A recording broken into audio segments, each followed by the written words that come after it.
ভারত পাকিস্তান দুই পরমাণু শক্তিধর রাষ্ট্র এখন মুখোমুখি, কারণ কাশ্মীরের পেহেলগাঁওয়ে ভয়াবহ এক সন্ত্রাসী হামলা।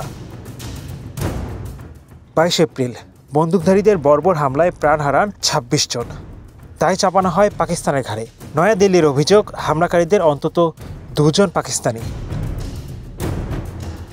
ভারতের প্রতিশোধের হুমকিতে উত্তপ্ত হয়ে ওঠে উপমহাদেশ। 29 এপ্রিল রাতে নিয়ন্ত্রণ রেখার কাছে ভারতীয় রাফাল যুদ্ধবিমানের গতিবিধি নজরে আসে পাকিস্তানের। পাকিস্তান দাবি করে ওই বিমানগুলোকে পিছু হটতে বাধ্য করা হয়েছে। ইসলামাবাদ আশঙ্কা করছে 24 থেকে 36 ঘন্টার মধ্যেই ভারতের হামলা আসতে পারে। পাকিস্তান তাই দেশজুড়ে বিমানবন্দর ও আকাশসীমায় সর্বোচ্চ সতর্কতা জারি করেছে। এই উত্তেজনা কমাতে এগিয়ে আসে বিশ্ব। জাতিসংঘ জানায় শান্তির আহ্বান। মার্কিন পররাষ্ট্রমন্ত্রী মার্ক রুবিও ফোন করেন পাকিস্তানের প্রধানমন্ত্রী শাহবাজ শরীফ ও ভারতের পররাষ্ট্রমন্ত্রী এস জয়শঙ্করকে।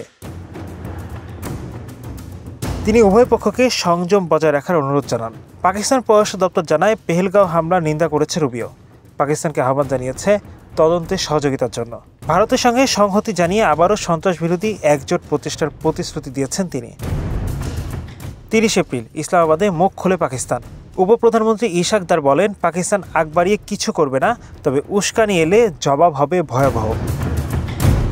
আইএসপিআর এর প্রধান আহমেদ শরীফ স্পষ্ট করে বলেন, ঘটনাস্থল পাকিস্তান সীমান্ত থেকে অনেক দূরে। ভারতের অভিযোগ পুরোপুরি ভিত্তিহীন। পেহেলগাঁওয়ের রক্তাক্ত ঘটনা এখন দুই দেশের সংঘাতে আগুনে ঘি ঢেলেছে। উত্তেজনা বাড়ছে প্রতি মুহূর্তে। বিশ্ব অপেক্ষায় শান্তির আলো আসবে নাকি ছড়িয়ে পড়বে যুদ্ধের ছায়া। Hello Bangla news desk.